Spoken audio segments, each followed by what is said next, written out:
네, 동역자 여러분, 저녁 식사는 맛있게 하셨는지요? 네, 벌써 이렇게 한 3일째가 되었는데요. 그 해운대에서 광안대교를 타고 이렇게 오는데 한 3일째가 되니까 길이 굉장히 익숙했습니다. 너무너무 익숙했고, 하나님 3일 말고 한 30일 정도 하시지. 너무너무 제가 은혜를 받고 가는 것 같습니다. 동역자 여러분, 감천로 교회가 들어오면 오고 싶은 교회, 정말 따뜻하고 밝고 은혜가 있는 교회가 아니라 은혜가 흘러 넘치는 교회로 저한테 느껴져서 3일 동안 제가 오히려 은혜를 받고 가는 것 같습니다. 그래서 너무너무 감사한 마음이 있고 빚진 마음으로 제가 돌아갈 것 같습니다. 제가 놀라운 사실은 3일째에 발견하는데요. 여러분, 예배당이 이렇게 크고 아름답고 예쁜데 3일 동안 앉는 자리가 거의 비슷합니다. 어떻게 앞뒤 정도 안경 낀 우리 흰색 티 입은 분 권사님 집사님이 뒤편에 계시고 검은색 옷 입은 우리 한 칸 앞에 계시고 뭐 약간 한두 요렇게 바뀌었지 다 그대로 앉아 계십니다. 그래서 자리를 분명히 지키시는 분들이구나 이런 생각이 들었습니다. 동역자 여러분, 인생의 승패는 정말 어떤 교회를 만나느냐입니다. 저는 봤어요. 가정이 때로는 힘겨워서 깨어져도 깨어진 가정이 교회 하나 잘 만나면, 교회를 잘 만나면 그 가정은 다시 하나 될 수 있습니다. 사춘기로 인해서 부모가 감당이 안 되는 부모들이 얼마나 많아요. 그런데 여러분, 교회 때문에 다시 그 아이가 주님 앞에 바로 세워지는 수많은 일들을 저는 보았습니다. 때로는 대학에 떨어지고 사업장이 실패해도 동역자 여러분, 교회를 잘 만나면요, 그 인생은 그 사건들을 통해서 디딤돌 삼아서 역전의 인생을 살아가는 것을 저는 보았습니다. 여러분, 감천로 교회가 그 교회인 줄로 믿습니다. 그래서 이 지역에 수많은 사람들이 없고 소외되고 병든 자들이 이 교회로 말미암아 진짜 이 땅에 한 번뿐이 없는 인생을 가치 있게 살아가셨으면 좋겠습니다. 마지막으로 한 번 더 인사하고 시작했으면 좋겠습니다. 늘 인사했지만 얼굴만 봐도 은혜가 됩니다. 이렇게 한번 인사합시다. 얼굴만 봐도 은혜가 됩니다.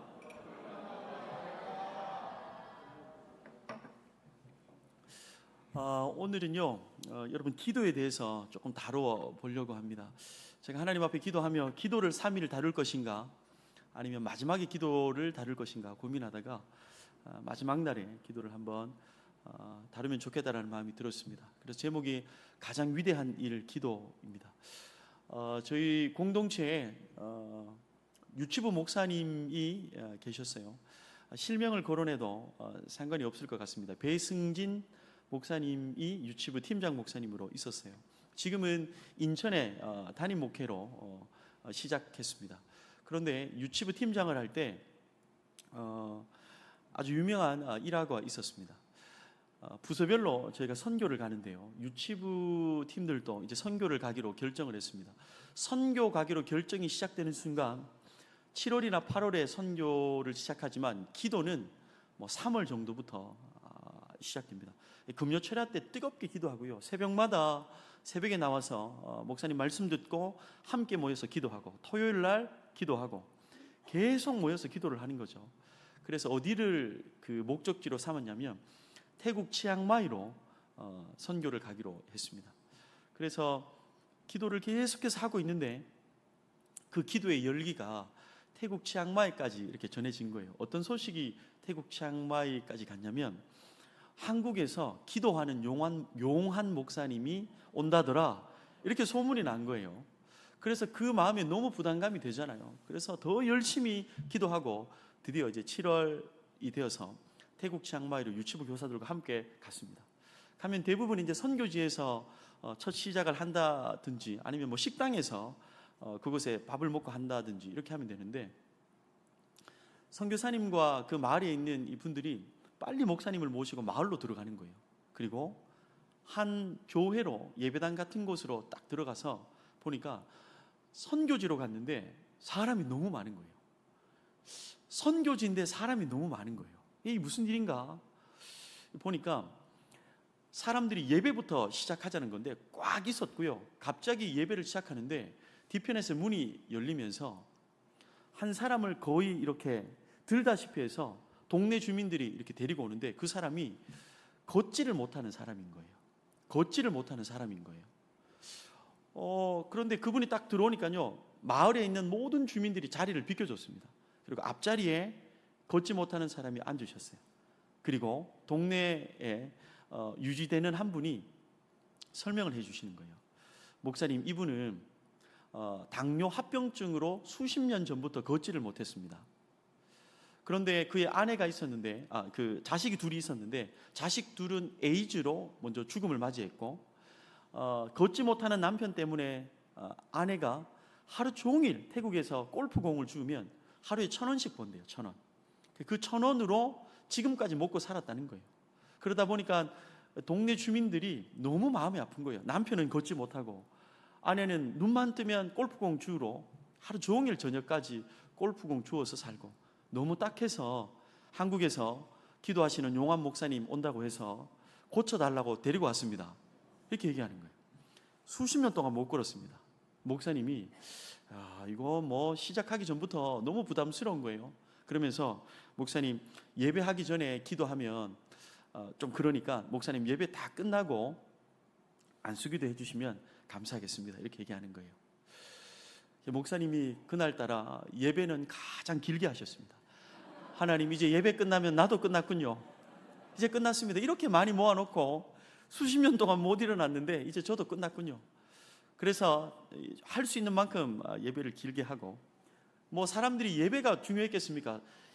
용환 목사님이 일으키느냐 못 일으키느냐 이게 중요한 거지. 그래서 이 배승진 목사님이 드디어 예배가 다 끝난 다음에 손을 얹었습니다. 그리고 교사들도 그분에게 손을 얹고, 손을 못 얹은 사람은 손 얹은 목사님 뒤에 등에다 이제 손을 얹고 해서 이제 기도를 하는 겁니다. 그래서 목사님이 최대한 길게 기도하고, 주님 저를 좀 살려달라고, 그리고 마지막에 나사렛 예수 그리스도 이름으로 명하노니 일어나 걸을지어다, 일어나 걸을지어다 이렇게 했어요. 동역자 여러분, 일어났겠습니까? 못 일어났겠습니까? 여러분, 여기는 좀 믿음이 좋은 분 같아요. 일어났고, 여기는 한 3분 정도 못 일어났고. 그런데요, 일어나 버렸어요. 일어나 버렸어요. 근데 여러분, 일어났는데 동네 주민들이 다 놀랐고요, 유치부 교사들이 깜짝 놀란 거예요. 깜짝 놀랐습니다. 그런데 여러분, 가장 놀란 사람이 누구겠습니까? 목사님이요, 심장이 멎는 줄 알았대요. 목사님이요, 심장이 멎는 줄 알았어요. 정말 일어나 버렸습니다. 그래서 일어나서 자기가 아주 젊은 시절에 가끔씩 가보았던 그 옆 동네에 있는 교회에 가서 예배를 드리고 싶다고 해서 사람들이 실제 함께 걸어서 가서 예배를 드렸습니다. 문제는 그 다음 날이었습니다. 온 마을에 환자는 다 몰려오는 겁니다. 참 재미난 이야기였지만 제가 그 이야기를 들으면서 그런 생각이 들었어요. 기도는 우리가 생각하는 상상 이상의 능력이 있다는 것입니다. 기도는 내가 측량할 수 없는 파워가 있습니다. 신앙생활을 하면서 그런데 기도라는 단어는 너무 흔하죠. 너무 흔하고 너무 가까이 있고 너무 많은 설교를 듣다 보니까 이 기도가 얼마나 능력이 있는가, 사람들이 그 가치를 잃어버린 것 같습니다. 기도가 흔한 단어일지는 모르겠지만 기도는 우리를 살게 하는 신앙생활의 중심입니다. 신앙생활을 하는 단어들을 보면요, 새벽기도, 금식기도, 철야기도, 식사기도, 중보기도, 대표기도, 뭐 기도라는 단어는요 계속 붙어 있는 거예요. 그런 걸 보면 기도는 정말 믿음 생활에 있어서 아주 중요한 위치를 차지해야 하는 것입니다. 이전 믿음의 선배들은 기도를 가볍게 여기지 않았습니다. 믿음의 선배들은 이 기로 앞에서, 컴퓨터 앞에서, 휴대폰 앞에서 검색하는 게 아니라 기도원에 올라가서 말씀 앞에 사색하며 기도의 무릎을 언제나 꿇었습니다. 저는 뭐 대학원을 가서든 공부하러 가서든 예배 드리다가 천국 간 믿음의 선배 이야기는 많이는 못 들어봤습니다. 들어는 보았지만 많이는 못 들어봤어요. 말씀 읽다가 천국 간 믿음의 선배 이야기도 들어는 봤지만 많이 들어보지는 못했습니다. 그런데요, 40일 금식 기도하다가 천국과 많은 분들의 이야기는 저는 많이 들어봤어요. 그만큼 기도는 목숨을 걸 만한 것인 거죠. 제가 주암산 기도원에 대해서 한번 얘기한 적이 있죠. 대구에 가면 가창 지역에 가면 주암산 기도원이 있습니다. 주암산 기도원에 정말 많은 사람들이 모여서 이렇게 그 기도원에서 기도를 했습니다. 기도를 했는데 우리 중고등부 담당하고 있는 우리 전도사님 이름이 아직도 기억나는데 김환영 전도사님이었습니다. 전도사님이 가창에 찐빵 먹으러 가자, 호빵 사줄게 가서 호빵 먹고 돌아와야 되는데 호빵 먹고 자꾸 봉고차가 산으로 올라가는 거예요.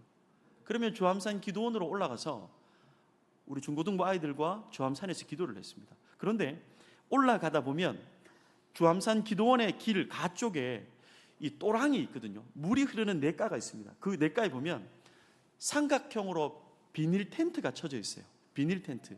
내려가 보면 그곳에 이 그릇이, 종지 그릇이 딱 있습니다. 거기에 뭐가 있는 줄 아시죠, 여러분? 소금이 있습니다.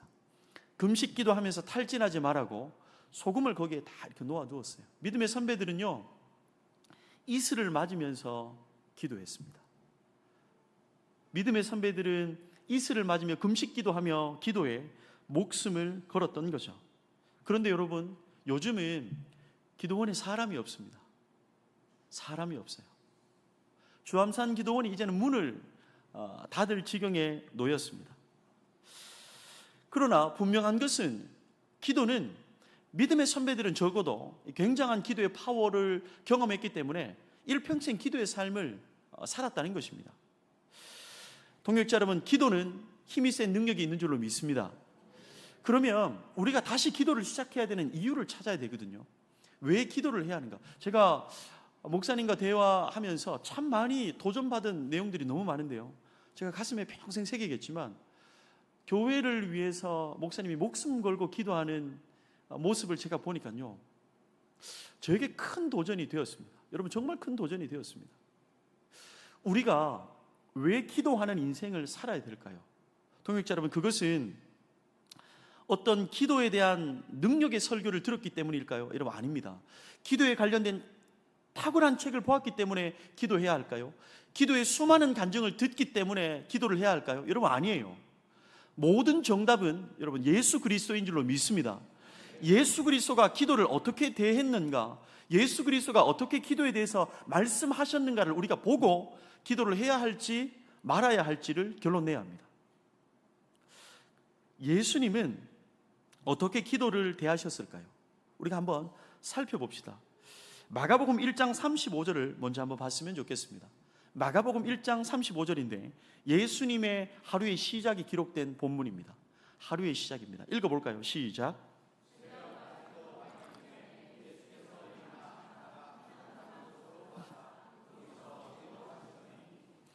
아멘. 동역자 여러분, 새벽 아직도 밝기 전에, 새벽이 아직 밝기 전에, 하루가 시작되기 전에 우리 구주 예수님께서 한 것이 있다면 그것은 바로 기도였습니다. 하루의 시작을 기도로 하셨습니다. 휴대폰으로 하루를 시작한 게 아니라 여러분, 기도로 하루를 시작하셨습니다. 그뿐만 아닙니다.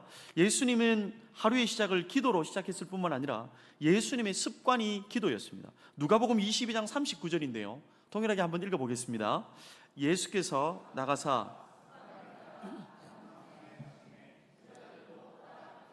이 뒷구절은 습관을 따라 감람산에 가셔서 삶으로 기도를 보여주셨습니다. 예수님의 기도는 여러분 습관이었습니다. 성경에 헬라어로 에도스라는 단어가 습관이거든요. 습관. 세 곳이 예수님과 연결되어 있습니다. 예수님의 습관은요, 절기마다 올라가서 예배를 드리는 게 습관이었어요. 예배 드리는 습관, 그곳에 에도스라는 단어를 썼고요, 그리고 말씀을 읽으실 때, 낭독하실 때 에도스라는 단어를 썼습니다.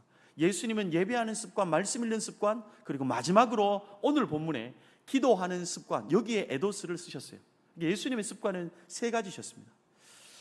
다른 부분들을 좀 제외시켜놓고 오늘은 기도니까요, 기도에 조금 더 집중해 봅시다. 하루의 시작이 기도였고요, 예수님의 습관이 기도였습니다. 그리고 누가복음 22장 44절에 보면 예수님이 올인한 게 있다면 기도예요. 올인하셨습니다. 동일하게 한번 읽어보시겠습니다. 예수께서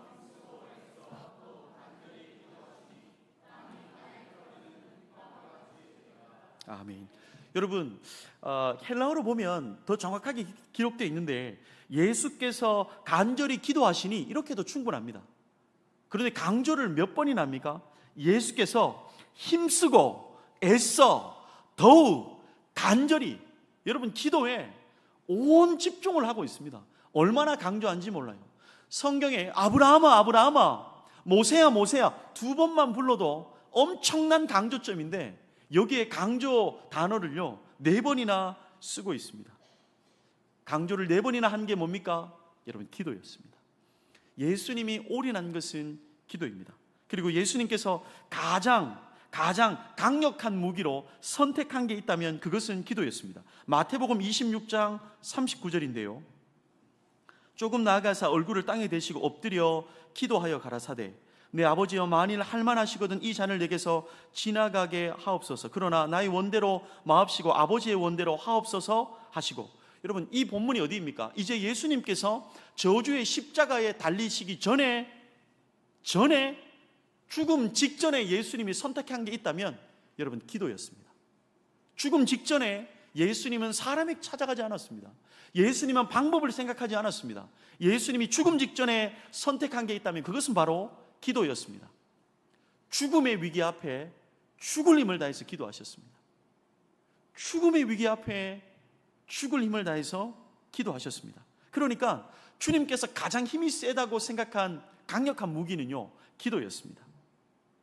그뿐만이 아닙니다. 예수님이 이 땅에서 마지막 남은 호흡은 어디에 쓸까요? 마지막 남은 호흡. 타락한 죄인은요 요즘 최근에 제가 가장 재밌게 읽었던 책 중에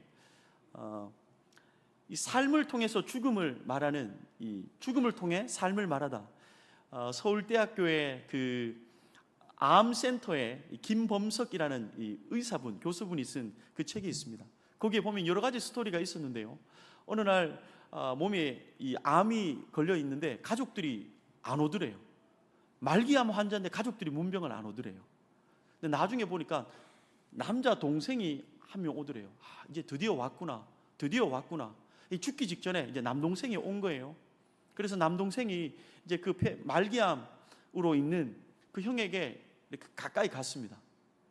이제 곧 죽을 위기에 있는 거죠. 근데 왜 그동안 안 왔냐고 간호사들이 물어보니까요 형하고 동생하고 관계가 되게 안 좋았대요. 그래서 너무 서운한 게 있어서 안 왔대요. 그러면서 이제 마지막 죽음을 앞에 두고 이제 마지막 화해하는 순간이겠거니 이렇게 생각했는데 죽음을 맞이하는 형이 동생에게 산소호흡기를 떼고 이렇게 얘기했습니다. 내 돈 2억 원 갚아. 내 돈 2억 원 갚아. 그게 동생을 향한 마지막 고백이었습니다. 제가 그 책을 읽으면서 인간의 마지막 남은 호흡을 2억 원 갚아라는 거에 쓴다는 게 얼마나 비참한 거예요. 그러나 여러분 예수님의 마지막 호흡은요 누가복음 23장 46절의 마지막 호흡이 어디에 쓰셨는지 기록되어 있습니다. 자, 우리 한번 23장 46절을 다 같이 한번 읽어보겠습니다. 시작. 예수께서 큰 소리로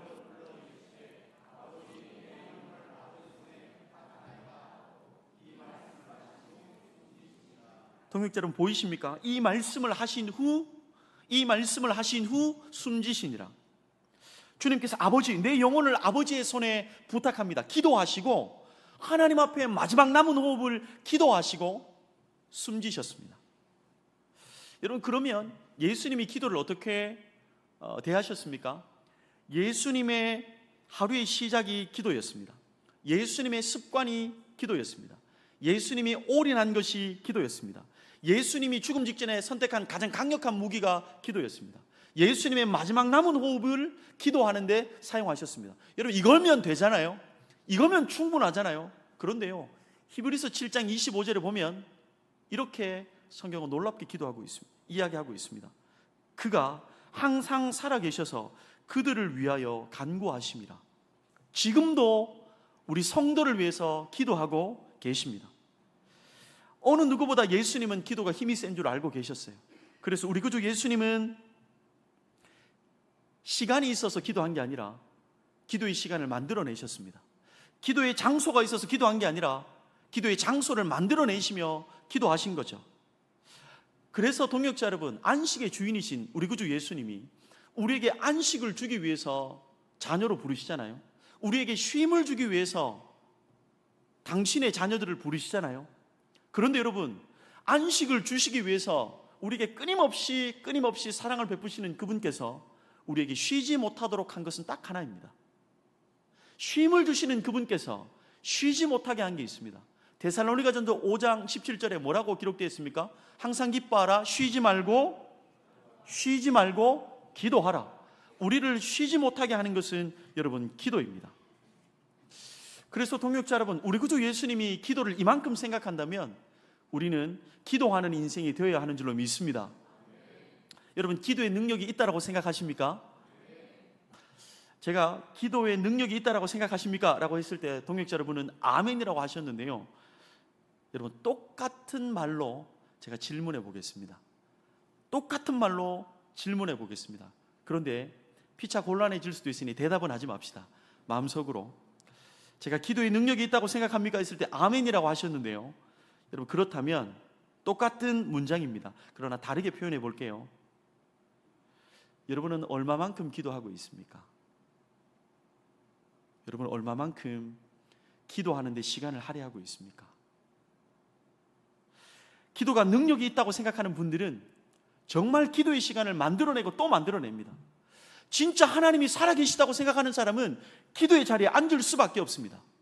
진짜 하나님이 창조주라고 생각하는 사람은, 동역자 여러분, 시간이 몇 시가 되든 기도로 밤을 뚫고 지나가는 거죠. 하나님이 살아계시다고 생각하는 증인들은 어디에 자리에 앉겠습니까? 여러분, 기도의 자리에 앉을 수밖에 없습니다. 기도의 자리에 앉는 사람은 자연스럽게 신앙 고백인 겁니다. 하나님이 내 삶의 주인이라고 생각하는 사람은 기도의 자리에 있습니다. 그러나 목회자가 되었든 선교사님이 되었든 어떤 직분을 가지고 있든지 간에 동역자 여러분, 기도의 자리를 등한시하는 사람이 있습니까? 믿음을 한번 점검해 봐야 합니다. 인생의 주인이 하나님인가? 나인가? 하나님이 살아계시고 살아계신 하나님이 진짜 역사를 움직이고 계신다는 분들은 동역자 여러분, 기도할 수밖에 없습니다. 그러나 신앙이 몇 년이 되었건, 모태신앙이든 교육자 자녀이든 선교사님이든 장로님이든 권사님이든 안수집사님이든 누구든 간에 기도의 자리를 지켜지지 않는다면 아직 어린아이와 같은 신앙이라는 것을 기억하셔야 합니다. 여러분, 그래서 우리도 우리 구주 예수님이 끝까지 붙잡았던 이 기도의 자리를 끝까지 사수했으면 좋겠습니다. 기도의 자리가 생명의 자리인 줄로 믿습니다. 기도의 자리는요, 역전의 자리입니다. 기도의 자리는 기적의 자리고 기도의 자리가 승리의 자리입니다. 그래서 기도의 삶을 사신 우리 구주 예수님은 평범한 인생이 아니었습니다. 평범한 인생이 아니었어요. 주님은 기도의 삶을 사셨기 때문에 평범한 인생이 아니라 비범한 인생을 살았습니다. 그래서 인류 전체의 재앙을 끊어내신 거죠. 그렇다면 내가 기도에 에너지를 쏟아야 되는가 말아야 될 것인가, 이게 예수님의 삶을 통해서 결정이 되었다면, 기도를 해야 되겠다라고 아멘이 되었다면, 오늘 이 본문은 우리가 기도할 때 매우 중요한 특징을 말씀해 주고 있습니다. 오늘 본문은 우리가 붙잡아야 될 기도의 특징을 말해주고 있는데요, 우리가 잘 알고 있듯이 본문의 배경은 남유다가 바벨론의 느부갓네살 왕에게 586년, 남유다는 바벨론에게 외우기도 쉽잖아요. BC 586년 5팔렸어. 그러니까 586년에 나라가 망했습니다. 아수르는 북이스라엘을 BC 722년 칠이 당했잖아요. 722년에 아수르에 의해서 끝이 났습니다. 그런데 오늘 본문은 남유다가 바벨론에게 멸망하는 그 시점이에요. 그 시점입니다. 그런데 예레미야가 그때 당시에 선지자였는데 우상 숭배를 자꾸만 하니까 예레미야가 외친 거예요. 이렇게 가다가 우리나라 끝입니다. 이렇게 가다가 남유다는요, 완벽하게 망하고 없어질 겁니다. 그러므로 우상에서 돌아서십시오. 돌아서지 않으면 우리는 무너질 것입니다. 동역자 여러분, 그때 당시 시드기야 왕이었습니다. 바벨론과 남유다를 왔다 갔다 하면서 하나님을 의지하는 게 아니라 왕을 의지하기 위해서 견주고 있었습니다. 하나님께 돌아서지 않았습니다. 예레미야가 계속해서 일관되게 외쳤습니다. 우리는 곧 망할 것 같습니다. 동역자 여러분, 나라가 망한다는데 누가 좋아하겠습니까? 희망을 노래해야죠. 아직도 희망이 있습니다. 아직도 소망이 있습니다. 그렇게 해야 되는데 나라가 망한다고 하니 너무 화가 난 거예요. 그래서 예레미야는 선지자였지만 갇히게 되었습니다. 여러분, 아무리 힘든 일이 있어도 가족만큼은 보호해주고 따뜻하게 이야기도 들어주고 보살펴주면 살만한데, 예레미야는 동족에게 왕따를 당했습니다. 동족 전체가 예레미야 선지자를 잡아서 가두고 말았습니다. 아무것도 할 수 없는 순간입니다. 가족까지 등을 돌렸다면 여러분 끝입니다. 그 순간에 하나님께서 찾아오셔서 예레미야 33장 1절을 말씀하십니다. 아무것도 할 수 없을 때 이렇게 말씀하십니다. 다 같이 한번 읽어볼게요. 시작. 예레미야가 아직 12대 뜰에 갇혀 있을 때에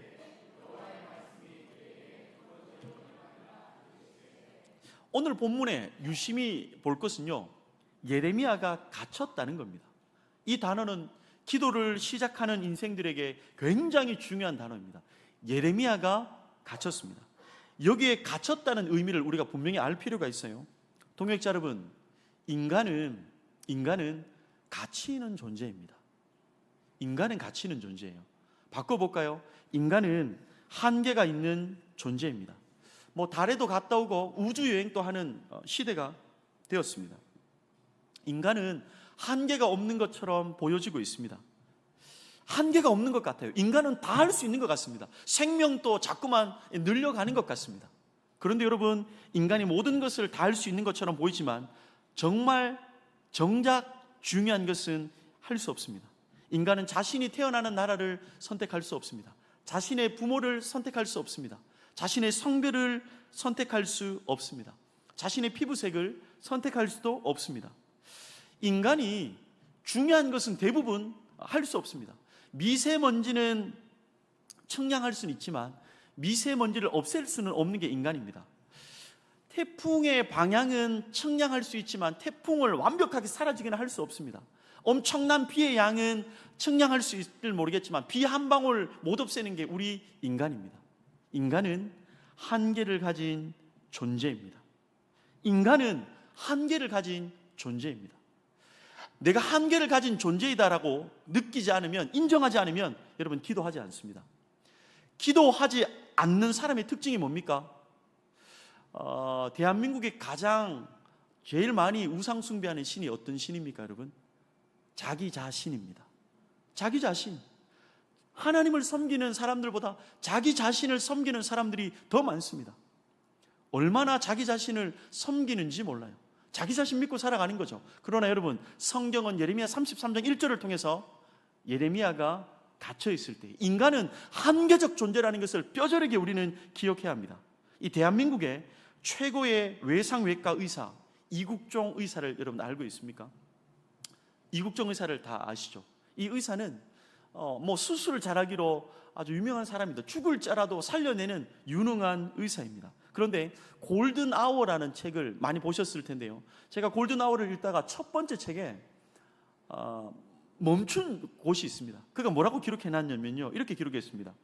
터진 장기를 꿰매어 붙여 놓아도 내가 생사에 깊이 관여하는 것은 거기까지다. 수술 후에 파열 부위가 아물어 가는 것은 수술적 영역을 벗어난 이야기고, 나는 환자의 몸이 스스로 작동해 치유되는 과정을 기다려야만 한다.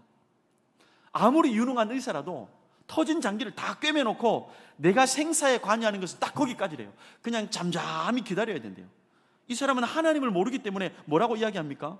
몸이 스스로 작동해 치유되는 과정을 기다려야만 한다. 하나님을 믿는 우리는 알죠. 누가 그 몸을 일으키고 누가 그 몸을 치유하는지는 알지만, 하나님을 믿지 않는 의사라서 모르지만 자신의 한계는 인지하고 있습니다. 인간은 아무리 유능해도 거기까지입니다. 한계적 존재입니다. 수영로 교회 앞에 보면 8차선 큰 도로가 있습니다. 버거킹이 있거든요. 지금 8차선 도로인데, 월요일 날에 아내가 둘째를 둘째를 데리고 셋째를 임신하고 있었습니다. 이 둘째를 데리고 이렇게 가고 있는데 둘째가 차들이 막 지나가는 8차선 도로 앞에서 자동차를 향해서 달렸습니다. 엄마 손을 탁 놓고 달렸어요. 이 아내가 이제 몸이 무거웠거든요. 임신을 해서 몸이 무거웠는데 둘째 아이가 8차선으로 뛰어 들어가니까 이 어미가 가만히 있을 사람이 누가 있겠습니까? 막 쫓아가서 아이를 잡고 뒹굴렀습니다. 월요일 날인데요, 전화가 왔어요. 제가 교회에 있었는데요, 여보 빨리 좀 와주세요, 이렇게 하는 거예요. 그래서 가보니까요, 앰뷸런스가 오고 난리가 난 거예요. 보니까 아내의 쇄골이 부러졌습니다. 쇄골이 부러진 거예요. 쇄골이 부러졌는데 119 차는 오고 막 들것이 오고, 이 둘째는요 그때 당시 타요차, 삐뽀차 왔다고 자기는 좋아하지만 엄마는 쇄골이 부러져서 일어나지를 못하는 거예요. 그래서 빨리 119에 실어가지고 교회 집사님이 있는 해운대 백병원으로 빨리 갔습니다. 그곳에 가서 이제 집사님을 보면 안도의 한숨이 놓아지잖아요. 집사님, 횡단보도에서 아이가 뛰쳐나가는 바람에 아내가 안고 뒹굴었습니다. 집사님 빨리 쇄골 좀 고쳐주십시오. 빨리 좀 붙여주십시오. 그러니까 집사님 뭐라고 얘기하시냐면, 꽤 잘하시는 집사님이신데, 목사님, 갈비뼈나 쇄골이 부러지면 아무것도 할 게 없다는 거예요. 갈비뼈나 쇄골이 부러지면 자동적으로 하나님이 아물게 하실 때까지 그냥 보호대 정도 하나 주지 아무것도 할 수 없다는 거예요. 의사가 아무것도 할 수 없었습니다. 그래서 그냥 집으로 데리고 왔어요. 쇄골이 부러지면요, 문제가 뭐냐면 누워서 잠을 못 잡니다. 왜냐하면 일어날 수가 없습니다. 일어날 때 온몸이 다 부러지는 것 같습니다. 그러니까 힘을 못 주는 거예요. 일어날 수. 잠을 어떻게 자야 되냐면요, 소파에 앉아서 자야 합니다. 소파에 앉아서 잠을 자야 돼요. 붙을 때까지. 여러분, 아내가 쇄골이 부러져서 소파에 앉아서 잠을 자는데 문제는 저였어요. 남편이 누워서 잠을 잘 수 있습니까? 그러나 저는 하나님의 은혜로 잘 몇 달 동안 누워서 자고 쇄골이 잘 붙었습니다. 동역자 여러분, 인간은 한계가 있는 존재예요. 아무리 위대해 보여도 거기까지라는 것을 우리에게 말씀해 주고 있습니다. 기도는 누가 할 수 있을까요? 내가 한계적 존재라는 것을 느끼는 존재입니다. 인정할 때 그때부터 기도의 자리는 시작되는 것입니다. 돈으로 좀 할 수 있을 것 같습니까? 그 돈이 다 사라지기 전까지는 진짜 기도는 없을 것입니다. 건강으로 다 할 수 있을 것 같습니까? 내 능력으로, 내 재량으로 할 수 있을 것 같습니까? 여러분, 진짜 기도는 시작되지 않습니다. 예레미야가 갇혀 있을 때, 내가 갇히는 한계적 존재라는 것을 알 때, 그때부터 진짜 기도는 시작됩니다. 그래서 여러분, 새벽 기도 때 엎드려 있는 분들을 가만히 보세요. 자신이 철저하게 하나님 앞에 한계적 존재라는 것을 박살난 자들이 엎드려져 있습니다. 제가 어제 기도 제목을 던지고 있는데, 아니 청년들이 여기 방석을 깔더라고요. 방석을 깔았습니다. 큰 도전이었습니다. 몇 시까지 기도하다 간지는 모르겠지만 중요한 것은 방석을 까는 것입니다. 깜짝 놀랐습니다. 여러분, 깜짝 놀랐습니다. 방석을 까는 자들은 하나님과 그들만의 비밀스러운 일들이 분명히 있을 거예요. 성경을 조금 더 집중해 봅시다. 성경은 인간이 한계가 있는 존재다라는 것을 말해주고 싶기 위해서 이걸 기록한 게 아니에요. 뒷문장이 핵심입니다. 33장 1절을 한 번 더 볼까요? 뒷문장을 알려주기 위해서 이 본문이 기록되었습니다. 한 번 더 읽어보겠습니다. 시작.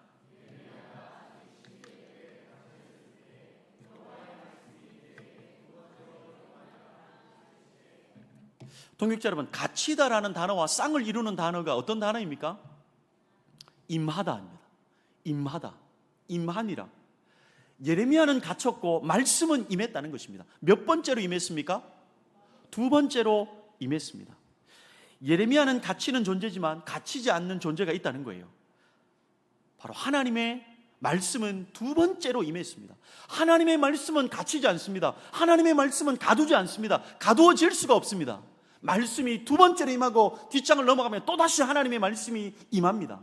요한복음 1장 1절에 가면 하나님의 말씀은 곧 무엇입니까? 하나님입니다. 말씀이 곧 하나님입니다. 여러분, 사람은 가둘 수 있어도, 사람의 기도를 들으시는 하나님은 가둘 수 없는 대상인 줄로 믿습니다. 그래서 하나님은 언제 어디서나 가치 있는 자기 백성을 구원하실 수 있고 돌보실 수 있다는 거죠. 하나님은 한계가 있는 부모와 다릅니다. 한계가 있는 남편과도 다르고 한계가 있는 사랑하는 동역자와도 다릅니다. 한계가 있는 목회자와도 달라요. 하나님은 유일하게 한계가 없으신 분이십니다. 그래서 매 순간 모든 상황 속에서 하나님은 우리를 도우실 수 있죠. 좌우 앞뒤 가로막힌 자가 있습니까? 여러분, 모든 주변이 다 막힌 자 있습니까? 다 막혀 있다 할지라도 하늘 문은 오늘도 여전히 열려 있는 줄로 믿습니다. 그래서 어쩌면 우리가 아무것도 할 수 없는 순간이 모든 것을 할 수 있는 순간입니다.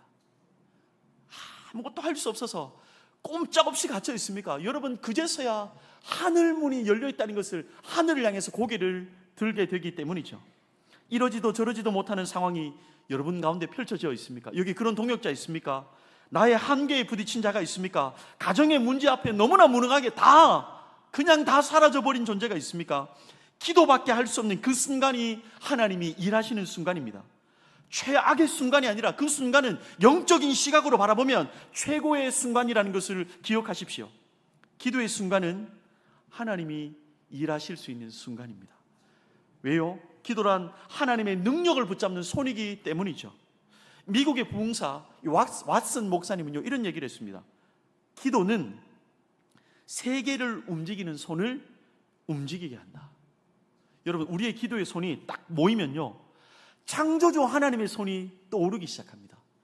우리의 기도의 손이 모이기 시작하면 하나님의 위대한 손이, 역사의 손이 움직이기 시작한다는 것입니다. 그래서 극동방송의 이사장 김장한 목사님이 굉장히 유명한 말을 했죠. 사람과 사람이 만나면 역사가 일어나지만 사람과 하나님이 만나면 기적이 일어난다.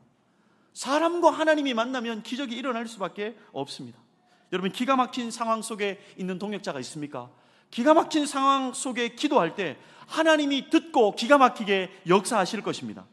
하나님은 물고기 뱃속에 요나의 외침도 듣고 일하셨고요, 다니엘의 사자굴 속에서도 역사하셨고요, 믿음의 선배 바울이 감옥에 갇혀 있을 그때도 듣고 일하시고 역사하셨습니다.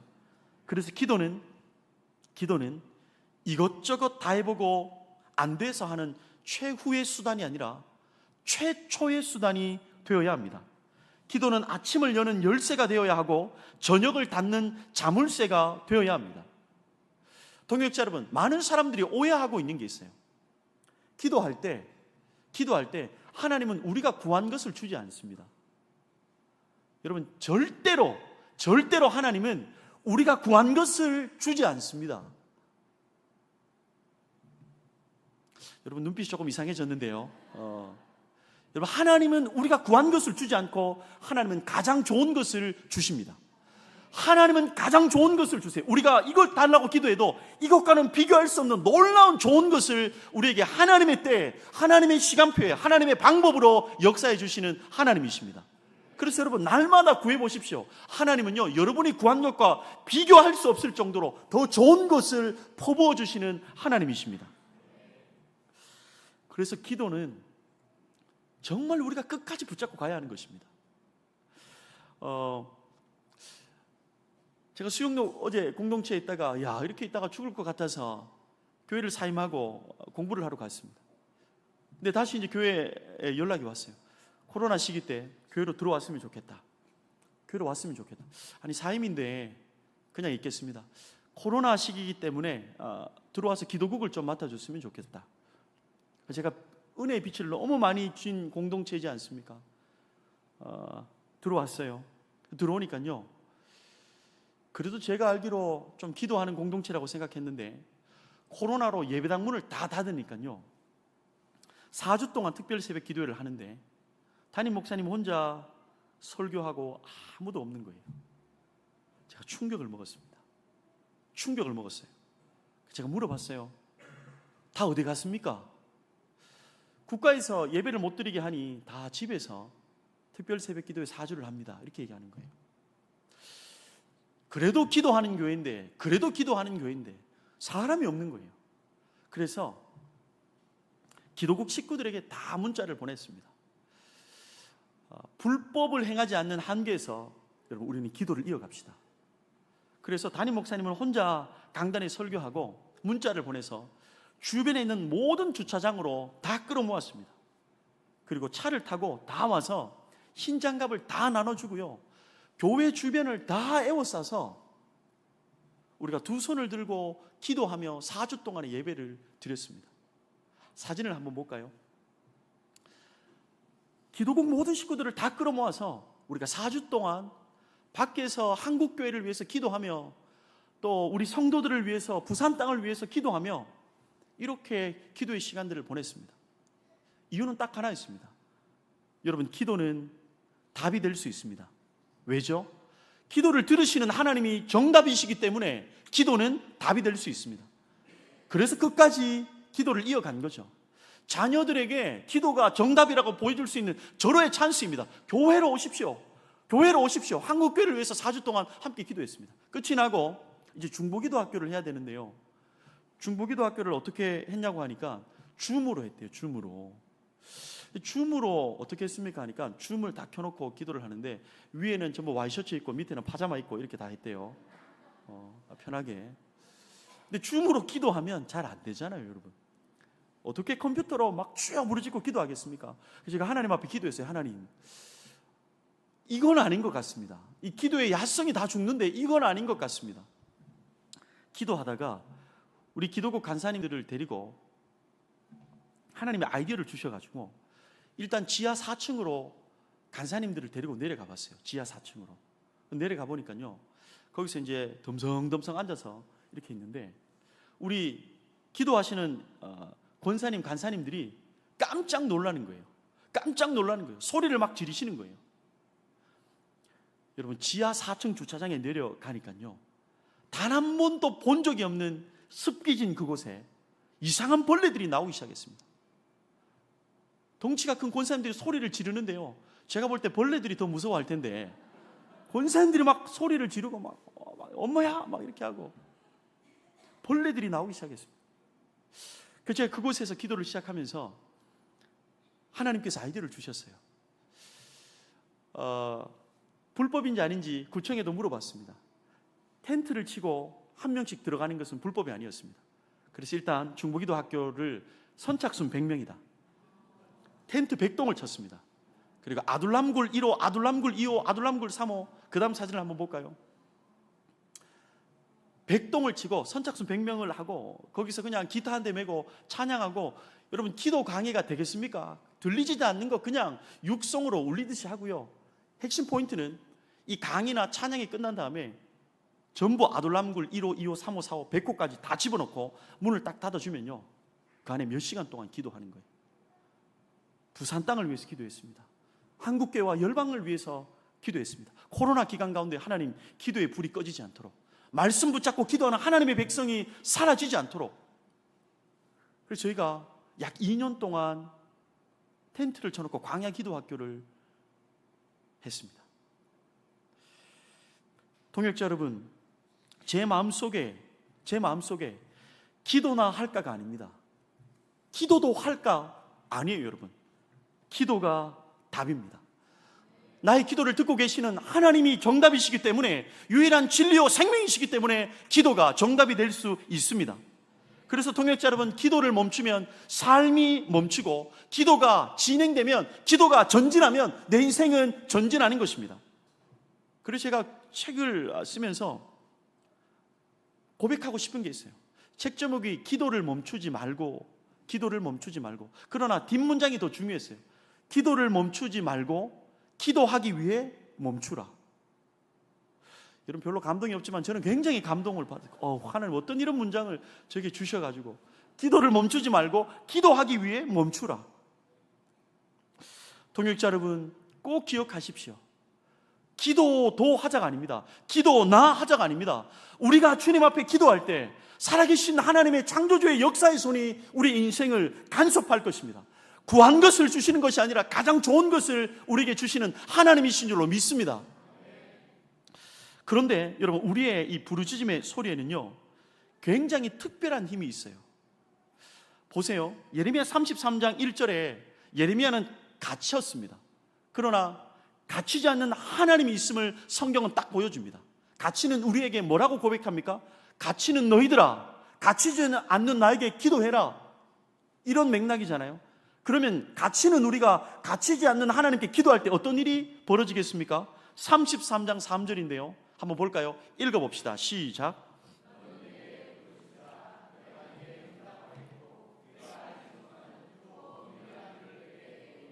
아멘. 여러분, 부르짖으라라는 단어를 꼭 기억하십시오. 카라라는 히브리어입니다. 카라. 그런데 이 카라라는 단어는요, 부르짖으라라는 곳으로 이곳에는 번역되었지만 다른 곳의 용례는요, 초대하다라는 의미로 굉장히 많이 번역됐습니다. 그러니까 우리가 하나님께 부르짖을 때 하나님은 우리의 삶으로 초대되는 것입니다. 그런데 여러분, 초대하다보다 더 많이 번역된 곳은요, 이 카라라는 단어는 소환하다의 의미가 있습니다. 소환하다. 그러니까 내가 주님 앞에 기도의 입술을 여는 순간 하나님은 힘이 없는 존재처럼 우리의 인생 가운데 소환되어 오신다는 것입니다. 여러분, 기도의 입술로 주여라고 외치고 믿음을 가지고 입술을 열어보십시오. 하나님이 우리의 삶에 반드시 소환되어 오시는 하나님이신 줄로 믿습니다. 차인표 집사님이 힐링 캠프에서 이런 얘기를 한 적이 있습니다. 화면을 한번 보면 차인표 집사님이 어릴 적 사진을 이렇게 힐링 캠프에서 띄웠어요. 5살짜리 형과 4살짜리 차인표 집사님의 사진입니다. 모자를 쓴 친구가 4살짜리 차인표 집사님이고요, 1살 많은 형이 5살이었습니다. 근데 여기 그림에 보시면 쪽 창문, 차인표 집사님 옆에 보면 쪽 창문이 이렇게 지하실에 있었어요. 근데 4살짜리 차인표 집사님이 늘 궁금했대요. 저 안에는 뭐가 있지? 엄마 아빠는 왜 저것을 나에게 보여주지 않지? 그래서 4살이 먹었을 때 저것을 꼭 봐야 되겠다라는 호기심이 발동했대요.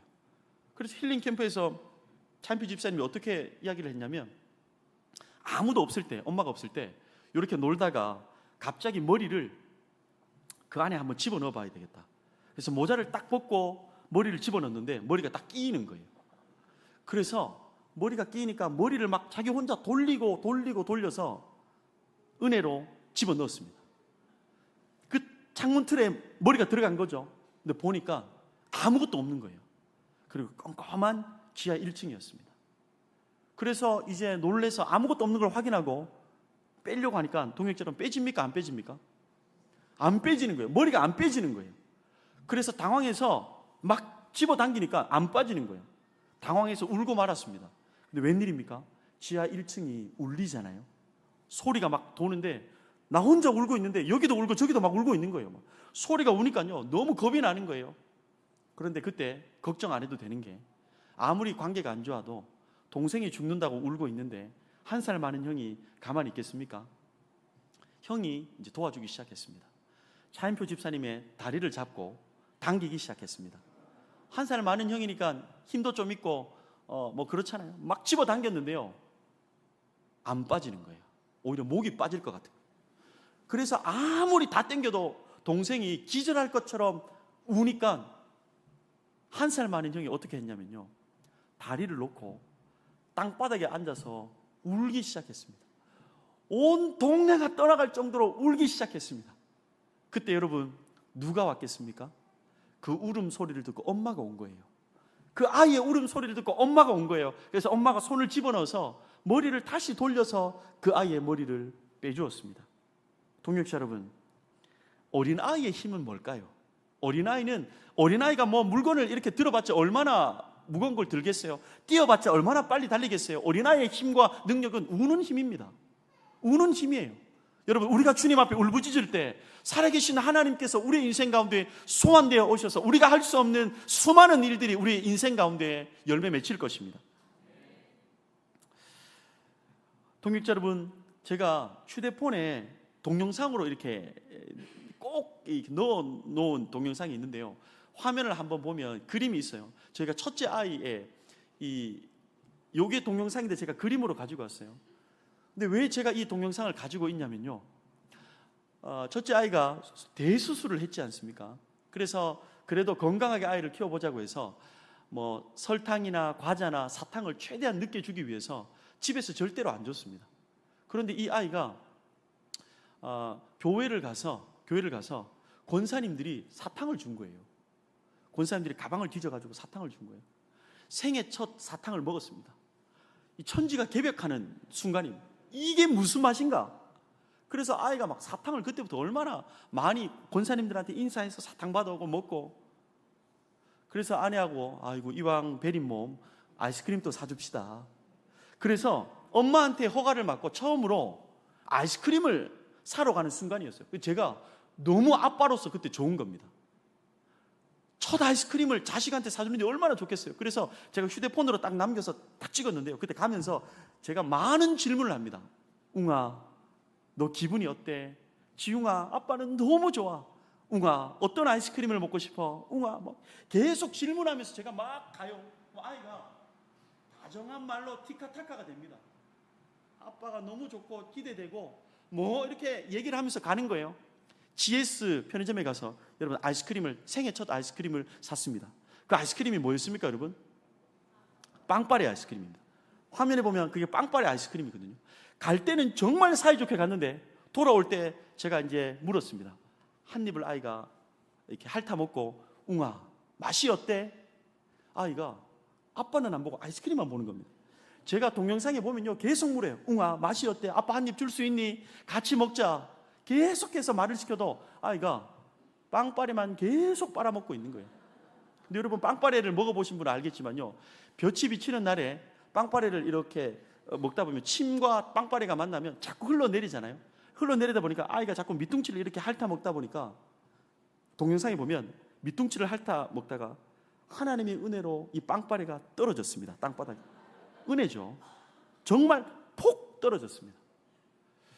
땅바닥에 탁 떨어지니까 그 영상에 보면 아이가 그제서야 탁 떨어지고 나서 저한테 딱 한마디를 했습니다. 딱 한마디 했습니다. 아빠! 아빠! 이것만 얘기했어요. 아빠!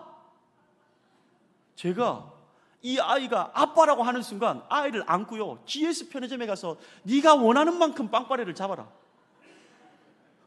여러분, 아이가 저한테요, 아빠! 딱 한마디 했습니다. 근데 제가 요 녀석의 필요를 알아요. 이놈이 뭐가 손에 잡혀야 되는지 제가 알아요. 여러분, 우리가 기가 막힌 인생의 순간이 놓일 때가 있습니다. 근데 새벽에 나와서 우리 청년들처럼 여기에 방석에 앉아서 하나님 이 한마디에 진짜 하나님은 다 아세요. 여러분, 우리가 말하지 않아도 하나님은 그 음성을 다 알고 계신 것입니다. 성도 여러분, 우리의 능력은 다른 것에 있는 게 아니라 기도의 입술에 있습니다. 우리의 능력은 기도의 손에 있고 우리의 능력은 기도의 무릎에, 기도의 엉덩이에 있다는 것을 기억하십시오.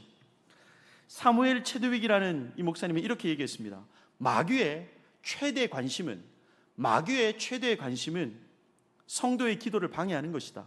기도 없는 연구, 기도 없는 사업, 기도 없는 봉사, 기도 없는 신앙을 결코 두려워하지 않는다. 마귀는 기도 없는 우리의 노력과 지혜를 비웃고 경멸한다. 그러나 마귀는 우리가 기도할 때 가장 두려워 떤다. 사탄은 실력 있고 능력 있는 사람을 두려워하지 않습니다. 사탄은 교회 다니는 사람을 겁내하지 않습니다. 교회를 오래 다니는 사람을 겁내하지 않습니다. 사탄은 목사를 두려워하지 않습니다. 사탄은 교회를 온종일 섬기는 사람을 두려워하지 않습니다. 기도하는 사람을 두려워합니다. 왜요? 기도가 시작되면 하나님이 소환되어 움직이기 시작하기 때문입니다. 그래서 동역자 여러분, 가장 능력 있는 사람은 기도의 자리를 지키는 사람입니다. 서울 광화문 이 교보문고 앞에 가면 이런 돌비석이 있어요. 여러분 보셨는 분 있을 거예요. 사람은 책을 만들고 책은 사람을 만든다. 기가 막히게 이 책을 썼어요. 제가 사진을 딱 찍으면서 사람이 이 책을 만들잖아요. 책을 만드는데 내가 이 책을 만들었는데 만들어진 책을 이렇게 읽으면서 내 인생이 또 바로 세워지고 배움이 있으니까 이 말은 분명한 것 같습니다. 제가 이 말을 딱 보는 순간 무릎을 치면서 떠오르는 문장이 있었습니다. 사람은 기도를 하고 그 기도는 그 사람을 만든다. 사람은 기도를 하고 그 기도는 그 사람의 인생이 될 것입니다. 우리의 기도를 통해서 하나님은 우리의 인생을 이끌어 가십니다. 기도가 인생이 됩니다. 인생은 기도보다 앞설 수 없습니다. 기도는 꿈이고 미래이며 동시에 다가올 현실입니다.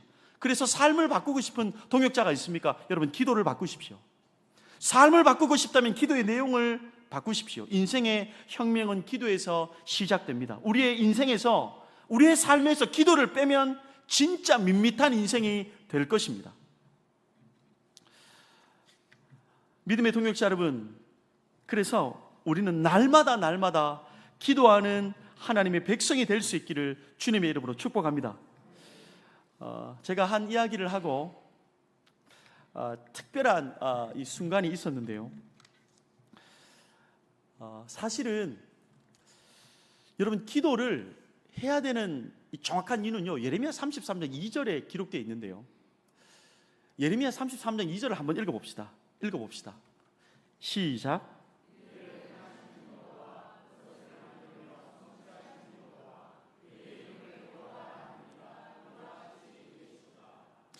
여러분, 갇혀있는 예레미야를 향해서 바로 기도하라 이렇게 하면 되는데 2절을 끼워 넣었습니다. 2절을 끼워 넣었어요. 예레미야가 갇혀있을 때 여호와의 말씀이 두 번째로 임하니라, 이게 33장 1절이잖아요 1절에서 3절로 이어지면 자연스럽습니다. 너는 내게 부르짖으라, 내게 응답하겠고 네가 알지 못하는 크고 은밀한 일을 내게 보이리라. 그런데 2절을 끼워 넣었어요. 2절이 없으면 더 좋은데, 그런데 2절에서 반복되고 있는 단어가 있습니다. 단어가 무엇입니까? 여호와라는 단어입니다. 여호와라는 단어가 반복되고 있다면 기도하는 사람은 여호와라는 이 의미를 분명히 알아야 된다는 뜻입니다. 여러분, 여호와는 어떤 존재입니까? 행하시는 여호와, 만드시는, 성취하시는 여호와라고 2절에 기록되어 있습니다. 그런데 여러분, 33장 2절을 한 번 더 띄워주시겠습니까? 보세요. 여기 보면 행하시는 여호와를 알아야 되는데, 여호와는 행하시는 분이래요. 여호와라는 단어를 알아야 되는데 만들고 성취하시는 분이 여호와래요. 그럼 보세요. 행하시다라는 단어와 만들다라는 이 단어는요, 아사와 야차르라는 히브리어를 썼어요. 기억하세요. 아사, 야차르, 이런 히브리어를 썼습니다. 그런데 여러분, 이 아사, 야차르라는 이 단어가 기도할 때 지금 여기에 들어있지만 제일 먼저 쓰인 용례를 찾아보면 어디에 있냐면 창세기에 아사, 야차르라는 단어가 쓰였습니다. 언제 쓰인 줄 아세요? 창세기 1장 1절입니다. 한번 읽어볼까요? 우리 창세기 1장 1절을 다 같이 읽어봅시다. 시작. 여러분, 창조하다라는 단어가 아사와 야차르는 단어입니다. 여러분, 1장 7절에 아사와 야차르라는 단어가 있어요. 한번 봅시다. 1장 7절인데요 제가 한번 읽어보겠습니다. 하나님이 궁창을 만드사 궁창 아래의 물과 궁창 위의 물을 나뉘게 하시니 그대로 되니라. 여러분, 여기에 만들다, 창세기에서 뭔가 창조하고 만들 모든 순간에 있어서 아사, 야차르라는 단어를 썼습니다. 근데 어떤 의미냐면요, 하나님이 창조할 때 아사와 야차르를 썼는데 기도할 때 어떤 단어를 썼다고요? 아사와 야차르라는 단어를 거기에도 쓰셨어요. 무엇을 알 수 있습니까? 여러분, 기도는 창조의 작업입니다. 기도는 창조의 작업입니다. 하나님이 창조할 때 썼던 단어, 바라, 아사, 야차르라는 이 단어를 기도를 들으시는 하나님을 표현할 때 거기에 썼단 말이에요. 기도는 창조의 작업입니다. 그래서 우리의 기도를 들으시는 분이 창조주이기 때문에 기도가 시작되었다면 내 삶은 어떠한 형편과 처지에 놓여 있더라도 위대하게 새롭게 창조될 것입니다. 사망도 여러분 생명으로 바뀝니다. 절망도 소망으로 바뀌고요, 끝도 시작으로 바뀔 것입니다. 그래서 기도에 대한 응답과 결과를요 어떻게 이야기합니까? 예레미야 33장 3절입니다. 창조주 하나님이 들으시기 때문에 3절을 기록했습니다. 다 같이 한번 확신 있게 한번 읽어봅시다. 시작.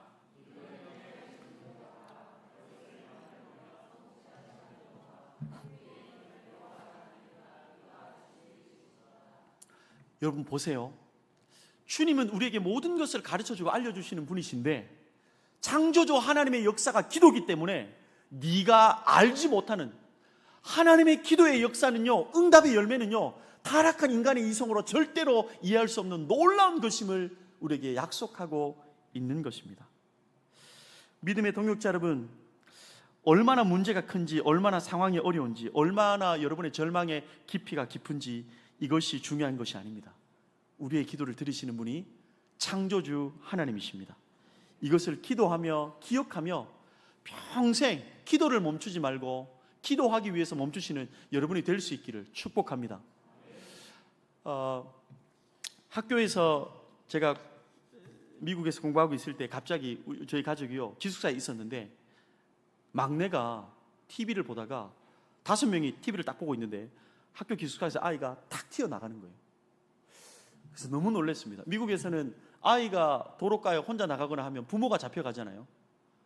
그래서 저희가 빨리, 아내가 여보 아이가 뛰어나갔으니 빨리 나가보라고, 제가 뛰어가서 이 막내 아이한테 빨리 달려가서 보니까 저 끝에, 이 복도 끝에 가서 무릎을 꿇고 기도하고 있는 거예요. 무릎을 꿇고 이렇게 기도하고 있는 거예요. 그래서 제가 그랬어요. 지우야, 아빠 엄마가 놀랬잖아. 아빠 엄마가 놀랬잖아. 너 왜 갑자기 뛰어갔니? 하니까 그때 TV를 보고 있는데 오징어처럼 생긴 이 불빛 나는 로봇가 나왔습니다. 그 TV에서 본인이 그게 나오니까요, 어떻게 했냐면 딱 뛰어가서 하나님 앞에 기도를 한 거예요. 하나님, 아빠가 이 가정예배 때 하나님 앞에 기도하면 믿음으로 구하면 준다고 하셨으니까 하나님 저 로봇을 주세요. 이렇게 기도를 한 거예요. 기도를 했다는 거예요. 제가 아내와 그걸 나누었습니다. 여보, 아이가 우리가 TV 본 거 그거 하나님께 달라고 기도했대요. 그래서 제가 그때 아내와 절호의 찬스다. 절호의 찬스다. 아이에게 기도의 용사로 만들 수 있는 절호의 찬스다. 절호의 찬스다. 이걸 놓치면 안 된다. 그래서 아마존을 뒤지기 시작했습니다. 기도 응답은 누구를 통해서 하십니까? 아빠를 통해서 하죠. 하나님은 아이의 기도 응답은요, 아빠를 통해서 합니다. 그래서 반드시 구해서 기도하면 된다는 것을 보여주리라. 아마존에서 뒤졌는데요, 없는 거예요. 미국에 있는 모든 마켓들을 돌아다니기 시작했습니다. 장난감 가게를 돌아다니는데 없는 거예요. 그래서 하나님을 하나님 이건 아니잖아요. 아니, 아이에게 기도의 절호의 찬스인데 이건 아니잖아요. 한국에 있는 지인 찬스를 쳤습니다. 부모님들, 형님네 다 연락해서 오징어처럼 생긴 불빛 나는 이 로봇을 좀 구해 주십시오. 못 찾은 거예요. 목사 동기들한테 연락했습니다. 제발 좀 찾아달라. 쿠팡도 뒤져보고 다 뒤져봤는데 없는 거예요. 아내와 제 마음이 너무 무거웠습니다. 야, 하나님 너무 하시네. 이 뭐 비싼 것도 아니실 텐데. 그런데 여러분, 베델교회에서 성경 캠프가 열렸습니다. 그러면 본당을 내어주거든요, 아이들한테. 본당을 내어주고 여름 캠프가, 서머 캠프가 이렇게 다 진행되고 난 다음에 마지막 날에 이진아 전도사님이 계셨어요. 이진아 전도사님이 그 다 모인 아이들에게 선물을 주는데요, 아까 그 사진이 그거였습니다. 막내가 기도했는데 하나님이 그 로봇을 선물로 모든 아이들에게 다 준 거예요. 그래서 제가 너무 충격을 먹었습니다. 가지고 와서 아이가 기뻐서 막 둘째 형하고 지금 어렸을 적에 놀고 있는데요, 저는 그 비밀을 알았어요. 이 막내의 기도로 말미암아 모든 아이들이 저 로봇을 받은 거예요. 그래서 제가 그때부터 막내를 의지하기 시작했습니다. 기도 제목이 있으면 첫째, 둘째는 조금 이렇게, 막내한테는 이렇게 기도의 능력이 있으니까. 여러분, 하나님은요, 어린아이의 기도도 당연히 들으십니다. 하나님은 진짜 믿음으로 기도를 시작한다면 요양원에 누워있는 어머니의 기도도 굉장한 파워가 있습니다. 아무것도 할 수 없는 그런 존재라 할지라도 꼼짝할 수 없이 숨만 쉬며 기도로 내뱉어도 믿음의 기도라면 창조주 하나님의 역사가 있기 때문에 놀라운 기도의 열매가 우리 인생 가운데 펼쳐지기 때문입니다. 인생의 큰 비극은 응답받지 못한 기도가 아니라 드려지지 않는 기도임을 여러분 기억하십시오. 기도는 잘하는 게 중요한 게 아닙니다. 기도는 유창하게 하는 것이 아닙니다. 신앙생활을 오래 한 사람의 기도가 중요한 게 아닙니다. 목사의 기도가 중요한 게 아닙니다. 우리의 기도를 들으시는 분이 창조주 하나님이시기 때문에 믿음으로 기도하는 것이 중요합니다. 믿음으로 기도하는 것이 중요합니다. 오늘 이 부흥의 자리에 교회를 온 지 일주일 안 되고 오늘 처음 나오신 분이 있습니까? 믿음의 기도가 시작되는 순간 창조주 하나님은 우리의 삶 가운데 소환되어 오시는 줄로 믿습니다. 그래서 동역자 여러분 반드시 기억하십시오. 아무리 나라가 전쟁통이라도 기도하는 한 사람만 있으면 그 나라는 소망이 있습니다. 그 교회는 희망이 있습니다. 그 가정은 희망이 있다는 것을 잃지 마십시오. 우상 숭배하며 하나님께 돌아선 백성이 있었죠. 그러나 모세 한 사람의 기도가 있었습니다. 동역자 여러분, 민족이 기울어져 있고 위기 가운데 나라가 다 쑥대밭이 되었어도 느헤미야 기도 한 사람으로 말미암아 이스라엘 백성들은 일어났습니다. 다니엘 한 사람의 기도, 에스더 한 사람의 기도, 한나의 기도로 말미암아 하나님의 백성들은 다시 살아났습니다. 여러분, 자녀를 위해서 기도하고 있습니까? 여러분, 그 자녀는요, 우리의 자녀가 아니라 기도가 시작되면서 하나님의 자녀가 되는 것입니다. 하나님이 책임지십니다. 동역자 여러분, 목사님이 매트리스를 펴놓고 여기서 주무시면서 기도하시더라고요. 여러분, 감천로 교회를 그냥 두시겠습니까? 여러분, 하나님이 그냥 두시겠습니까? 방석을 깔고 기도하는 청년들이 있었습니다. 몇 시간 기도한지는 모르겠어요. 그러나 여러분, 그 기도하는 청년들이 있다면 하나님이 감천로 교회를 그냥 두지 않을 것입니다. 기도하기, 사랑받기 위해 태어난 사람, 이 문장에 너무 우리는 취해 있는데요, 기도하기 위해서 태어난 사람처럼 사십시오. 여러분, 오늘이 마지막이듯 기도하십시오. 주님은 우리의 기도를 통해서 일하실 것입니다. 우리의 가정을 살릴 것입니다. 다음 세대를 반드시 일으켜 주실 것입니다. 청년들이 몰려오게 될 것입니다. 그래서 하나님은 이 감천로 교회를 통해서 기도하는 교회로 말미암아 이 지역을 살려주실 것입니다. 여러분, 부산 땅이 부흥을 맞이하게 될 것입니다. 기도하는 하나님의 백성을 통해서, 감천로 교회를 통해서 수많은 술집들이 문을 닫고 점집들이 문을 닫고 그 자리에 교회가 세워질 것입니다. 기도의 초소가 일어나게 되는 줄로 믿습니다. 여러분, 진짜 위기는 뭔 줄 아세요? 진짜 위기는요, 교회 인원수가 아닙니다. 사탄은 교회 인원수에 속지 않습니다. 사탄은 기도하는 한 사람이 있는가 없는가, 그것에 떨고 비웃습니다. 교회 위기는 뭘까요? 교회 사이즈요? 재정이요? 아니에요. 여러분, 교회 위기는요, 기도 소리가 줄어가고 있다면 그때부터 사탄은요, 먹잇감이 될 것입니다. 여러분, 기도 소리가 줄면 안 돼요. 말씀을 붙잡고 기도하는 하나님의 백성이 한 명이라도 이 예배당 성전을 있다면, 지키고 있다면 여전히 하나님의 축복의 통로가 될 것입니다. 이 그림을 보고 영상 하나 보고 마치겠습니다. 저희 교회는요, 기도 봉이 있어요. 원로 목사님이 성전을 지을 때 이 기도의 봉이 수영록 교회의 비밀입니다. 한번 볼까요? 봉이 3개가 있는데요, 제가 이게 기도봉입니다. 예배당을 지을 때 원로 목사님이 이 기도봉을 지었어요. 저희 공동체에 130명의 교육자가 있지만 130명의 교육자들이 이 기도봉을 보지 못했습니다. 비밀 공간입니다. 제가 행정으로 늘 집무실에 딱 들어가면 요 봉이 딱 있어요. 이것 때문에 수영로 공동체가 되었습니다. 저 봉은 빨래거리가 아닙니다. 목사님이 앉아서 기도하시다가 잠이 오면 기도봉을 딱 잡습니다. 앉아서 잠이 오면, 앉아서 기도봉을 잡는데 잠이 옵니까? 무릎을 꿇습니다.